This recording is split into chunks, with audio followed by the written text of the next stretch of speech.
There is a faith older than almost any still practiced today, and it never once bothered to count its gods. Ask how many there are, and you will get three answers. Some say 3, some say 33, some say 33 million. And here is the strange part. In this tradition, every one of those answers is considered completely correct. A god with the head of an elephant, who removes every obstacle standing in your path. A blue-skinned prince who halts an entire war just to explain the meaning of life. A goddess wearing a necklace of severed heads, dancing in a frenzy on the body of her own husband. A monkey who tore open his own chest to show the god that lived inside his heart.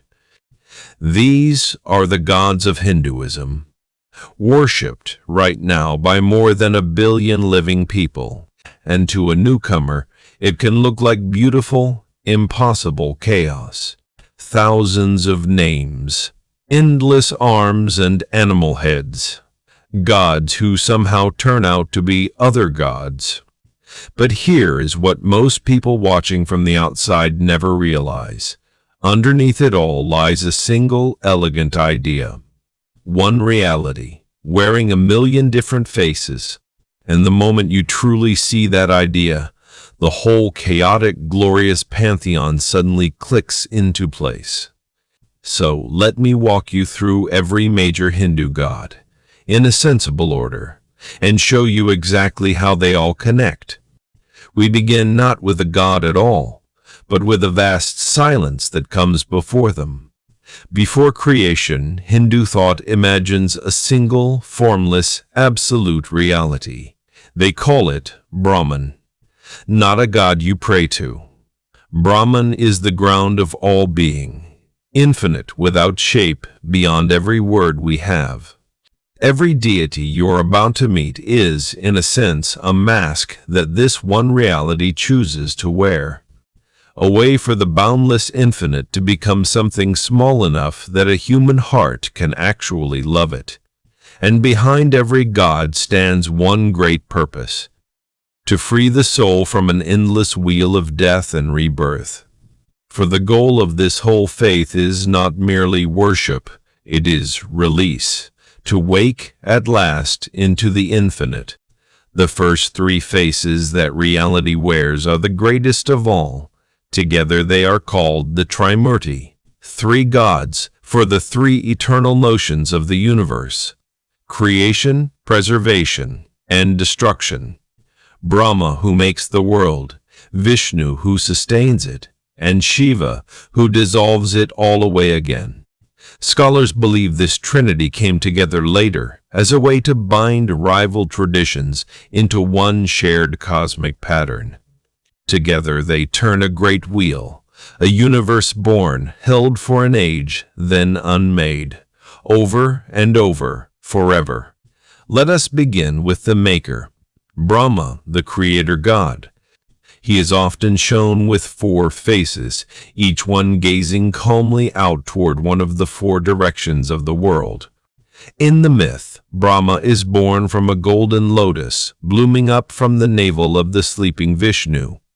And from his mind, and from his spoken words, the shape and order of all things comes pouring out.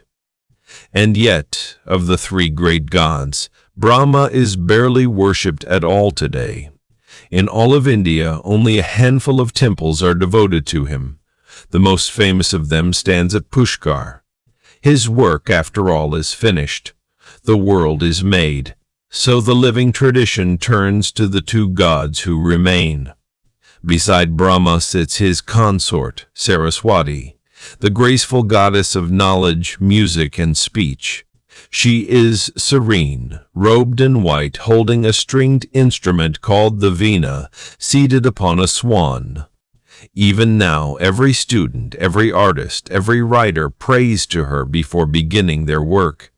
Now, the second god of the 3, the one who holds the entire universe together, Vishnu, the preserver. Where Brahma steps back, Vishnu leans in close. He is the god who refuses to let creation fall apart. Between the great ages, he rests upon a vast cosmic ocean, floating on the coils of a thousand-headed serpent.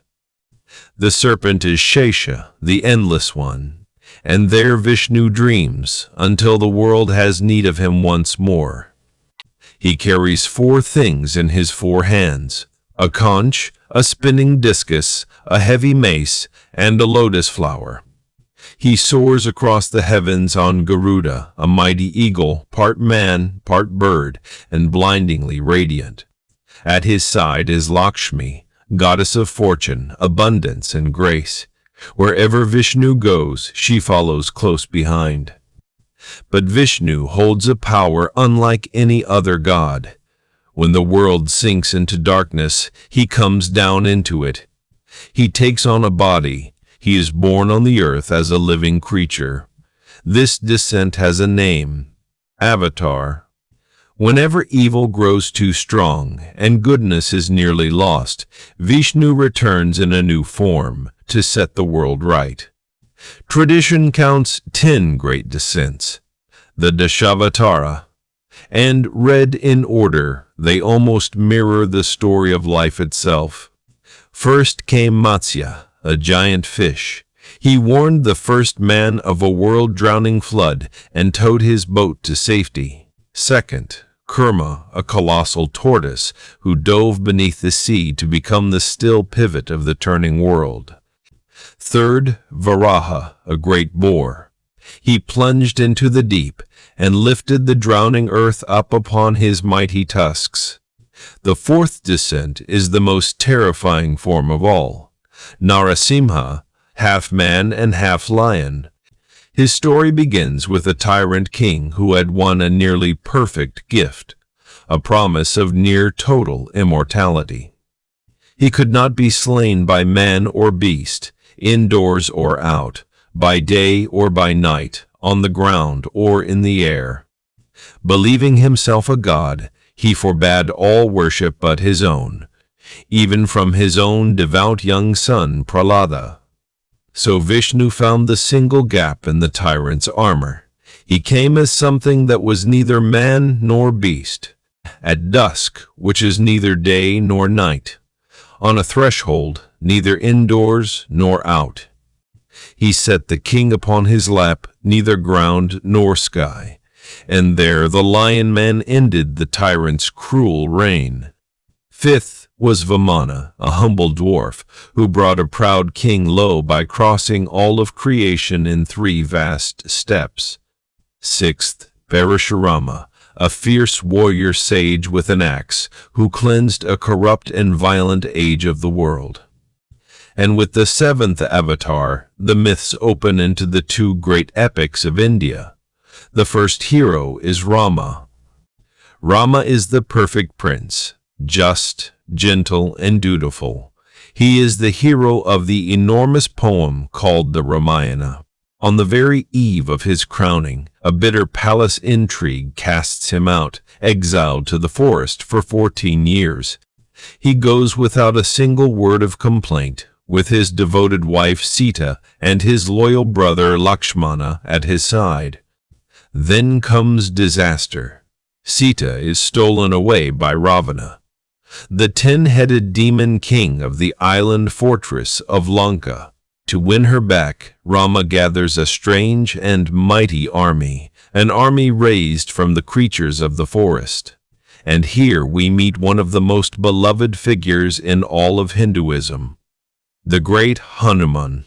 Hanuman is a Vanara, a divine being of the monkey people, and the son of the wind god himself, Vayu. He can swell to the size of a mountain, or leap clear across the open sea in a single mighty bound. But his truest power is not his strength. It is his devotion. His love for Rama is total, fearless, and pure. He leaps across to Lanka, finds the captive Sita, and sets the demon's whole city ablaze with his burning tail.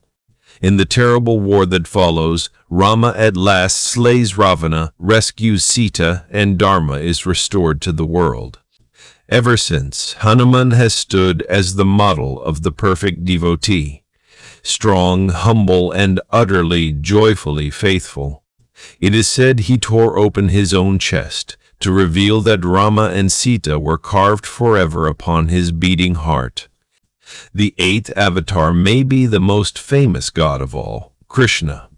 He is nearly always shown with skin the deep blue of the infinite sky, playing a simple wooden flute. He was born in a prison cell to escape a prophecy. His uncle, a cruel king, had sworn to kill him. Smuggled to safety, he grew up among cowherds, a mischievous child who stole butter and enchanted everyone he met. As a youth, he played his flute beside the river, and the village women danced, lost in love and longing. Chief among them was Radha, whose devoted love for Krishna became, for millions, the very image of the soul-seeking god. Once, to shelter his people from a furious storm, he lifted an entire mountain and held it up like an umbrella. But Krishna grew into something far greater than a cowherd, a king, a warrior, and a teacher of the deepest wisdom. That wisdom fills the second great epic, the Mahabharata, and its shining jewel, the Bhagavad Gita. On the edge of a catastrophic war, the warrior Arjuna throws down his bow. He cannot bear to fight his own family. Krishna is his humble charioteer. And there, on that battlefield, he reveals himself as God and begins to speak. He teaches Arjuna to do his duty without clinging to the reward, to act, and to offer every act up to the divine. Then he shows Arjuna his true form, infinite, blazing, containing every world and every being all at once. Krishna is Vishnu, awake and walking the earth. For millions he is not merely an avatar, he is God entire. The ninth avatar is far more surprising. Many traditions name the Buddha himself among Vishnu's 10 forms. It is a remarkable gesture, a way of drawing another great teacher into the vast, open embrace of the tradition. Others, in the south, name Balarama in his place, Krishna's strong elder brother with his plow and his enormous strength. And the 10th avatar has not yet come. Kalki, a rider on a white horse, his sword blazing like a comet. He will appear at the end of our present dark age to destroy a broken world, so that a golden one may begin again. So the great wheel turns. And now we come to the god who turns it hardest of all, Shiva. Shiva is the destroyer. But do not mistake that single word. He does not destroy out of cruelty or rage. He destroys the way a fire clears a field, so that new life can grow. He is destruction and renewal, bound together. We find him high upon Mount Kailash, a wild ascetic, smeared in ash, matted hair piled high, lost in endless meditation. A serpent coils about his throat. A crescent moon rests in his hair, and a third eye sleeps upon his brow. When that third eye opens, it burns. Its fire can reduce anything at all, even a god, to a small heap of ash. Once, when a god of love dared to disturb his meditation, a single glance from that eye burned him instantly to nothing. From his tangled hair pours the sacred river Ganga, tamed by Shiva so that its fall would not shatter the earth. In his most cosmic form, he is Nataraja, the lord of the dance, dancing the universe into being and out of it again. A ring of flame surrounds him. 1 foot crushes ignorance underfoot, and his little drum beats out the rhythm of time. And in temples across the land, he is worshipped not as a figure at all, but as the lingam, a simple upright stone, a pillar of pure, formless energy. A reminder that behind every painted image, the true divine has no shape at all. One great story binds Shiva and Vishnu together forever. the churning of the ocean of milk. The gods and the demons both desired the nectar of immortality, hidden deep beneath a vast and cosmic sea. So together they built a churn, a great mountain for the staff, an enormous serpent coiled around it for the rope. Gods pulling at one end, demons at the other, they churned, and the great mountain began to sink into the deep. So Vishnu became a tortoise and slid beneath it, holding the entire world mountain steady upon his broad back. As they churned, wonders rose up from the foam. The goddess Lakshmi herself emerged, seated upon a blooming lotus. But the very first thing to rise was a poison, a black, boiling venom, strong enough to destroy all of creation. And it was Shiva who saved them all. He gathered the poison in his hands and drank it down to spare the world. His wife pressed hard upon his throat so the venom could travel no further. It stained his neck a deep and lasting blue. Ever after, they call him Nilakantha, the blue-throated one, the god who swallowed the poison of the world. That wife is Parvati, gentle, loving, the daughter of the mountains. She is Shiva's other half in every sense. So complete is their union that they are sometimes shown as one single body, half man, half woman, fused down the middle. But Parvati is only one face of a far greater power. The goddess, the Devi, the mother of the universe. In one of the oldest and deepest streams of Hinduism, the supreme reality is not male at all. It is female. She is Shakti, the raw living energy that gives every god his power. Without her, they say, the gods cannot even stir. Lakshmi, Saraswati, and Parvati are three of her faces: fortune, wisdom, and love, the three great goddesses together. And when the universe itself is threatened, the gentle mother takes on a form of pure war. Her name is Durga. A buffalo demon had grown so mighty that no god and no man could ever defeat him. The heavens themselves were falling. So the gods poured all their fury into one blazing form, a warrior goddess riding a lion, her many arms full of weapons. Durga met the demon in open battle and struck him down. Serene, unstoppable, radiant even in the heat of slaughter. But there is a darker, fiercer form still. In the fury of one battle, from Durga's own brow, there sprang Kali. Kali is the goddess of time and death and final release, dark-skinned, wild-haired, and wreathed in pure terror. She fought a demon whose every fallen drop of blood became a whole new demon. An enemy that could not simply bleed and die. So Kali drank his blood before it could touch the ground, and devoured every last copy of him, and ended it. In her frenzy she danced on and on, until she stepped upon the body of Shiva, her own lord, and froze in sudden shock. She is terrifying to behold. And yet to her devotees she is simply Mother, fierce, loving, the destroyer of every fear. Beside these great powers stand the beloved children of Shiva and Parvati, and the first of them is Ganesha, the elephant-headed god, the remover of obstacles, the one prayed to before any journey, any venture, any beginning at all. The story of his head is famous. Parvati formed a boy from the earth of her own body and set him to guard her door. Shiva returned home unknown to the boy and was barred from his own house. In fury, he struck off the child's head.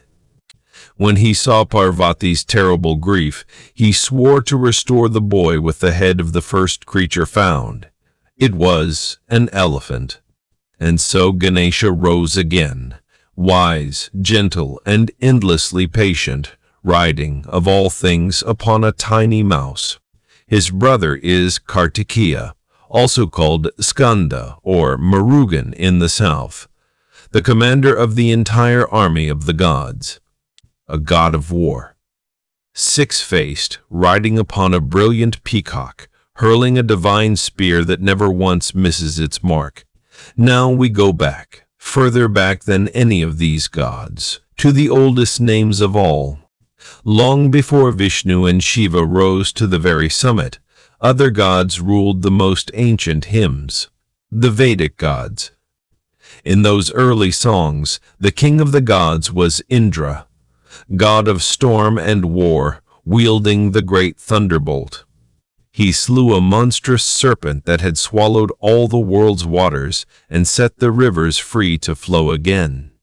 Beside him stood Agni, the god of fire, the fire of the altar that carried every human offering up to heaven. Agni was the messenger, the very mouth of the gods. No sacrifice could reach them except through his flame. There was Surya, the sun, crossing the whole sky each day in a golden chariot drawn by 7 blazing horses.